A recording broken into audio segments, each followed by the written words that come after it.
বিসমিল্লাহির রহমানির রাহিম। আসসালামু আলাইকুম। আশা করি আপনারা সবাই ভালো আছেন। আজকে আমি আপনাদের দেখাবো খুবই মজার গরুর মাংস রান্না করে।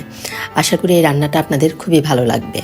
আর এই রান্নাটা করার জন্য আমি এখানে 1 কেজি পরিমাণ গরুর মাংস নিয়েছি। এর ভিতর দিলাম 2 চামচ পরিমাণ রসুন বাটা, 2 চামচ পরিমাণ দিব আমি আদা বাটা, 1 চামচ পরিমাণ দিব আমি পেঁয়াজ বাটা, আর 1 চামচ পরিমাণ দিব জিরা বাটা।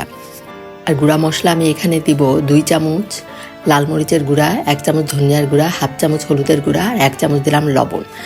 এখন এর ভিতরে দিয়ে দিলাম আমি হাফ কাপ পরিমাণ পেঁয়াজ কুচি। হাফ কাপ পরিমাণ পেঁয়াজ কুচি দিয়ে এর ভিতর গরম মশলা আমি দিব 4টা সাদা এলাচ, 2টা দারচিনি, 1টা তেজপাতা, 1টা কালো এলাচ, আর দিয়েছি আমি 4টা লং। দিয়ে এখানে আমি সরিষার তেল দিয়ে দিলাম প্রায় 3 টেবিল চামচ পরিমাণ। আপনারা রান্নার তেল দিয়েও এটা করতে পারেন। এখন আমি ভালো করে মাখিয়ে নেব, বেশ ভালোভাবে হাতের সাহায্যে মাখিয়ে নিতে হবে। গরুর মাংস কিন্তু এভাবে হাতে মাখিয়ে রান্না করলে খেতে বেশি মজা হয়।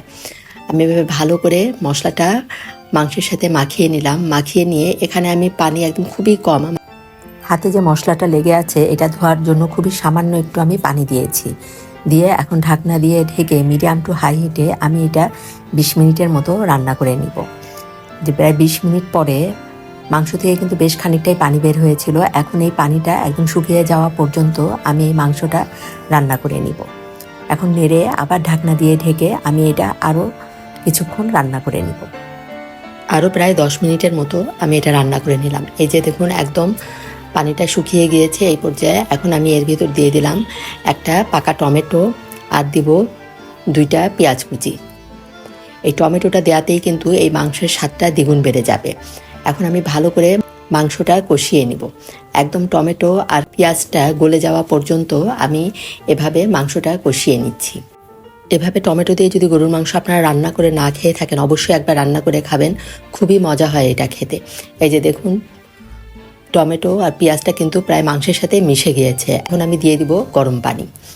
এখানে আমি প্রায় 1 কাপ পরিমাণ গরম পানি দিয়ে দিলাম। দিয়ে এখন ঢাকনা দিয়ে ঢেকে এটা আরও 15-20 মিনিটের মতো আমি রান্না করে নেব। এই গরুর মাংস রান্নাটা আপনাদের কাছে কেমন লাগলো অবশ্যই কমেন্ট করে জানাবেন। আর ভালো লাগলে অবশ্যই আপনারা আমাকে একটা লাইক দিবেন। আর যারা এখনও সাবস্ক্রাইব করেননি, আমার রান্না যদি ভালো লাগে আমার চ্যানেলটি সাবস্ক্রাইব করে আমার পাশে থাকবেন। এই যে প্রায় 20 মিনিট পরে এখন আমি ঢাকনা তুলে একটু নেড়ে আবার ঢাকনা দিয়ে ঢেকে আরও 10 মিনিটের মতো রান্না করে নেব। এই যে এখন কিন্তু মাংসটা আমার প্রায় সিদ্ধ হয়ে গিয়েছে। আমি অফ ক্যামেরায় চেক করে দেখেছি মাংসটা প্রায় সিদ্ধ হয়ে গিয়েছে। এখন আমি এই যে নেড়ে নিলাম আর এখানে দিলাম হাফ চামচ পরিমাণ গরম মশলার গুঁড়া। এই গরম মশলাটা কিন্তু আমার বাসায় বানানো, আর এটার ভিডিও আমার চ্যানেলে আছে। এখন আমি ঢাকনা দিয়ে ঢেকে একদম লো হিটে আরও 10 মিনিটের মতো এই যে রান্না করে নিলাম। এই যে হয়ে গেল আমার খুবই মজার গরুর মাংস রান্না। আর দেখুন দেখতে কতটা লোভনীয় হয়েছে, খেতেও কিন্তু খুবই মজা হয়েছিল।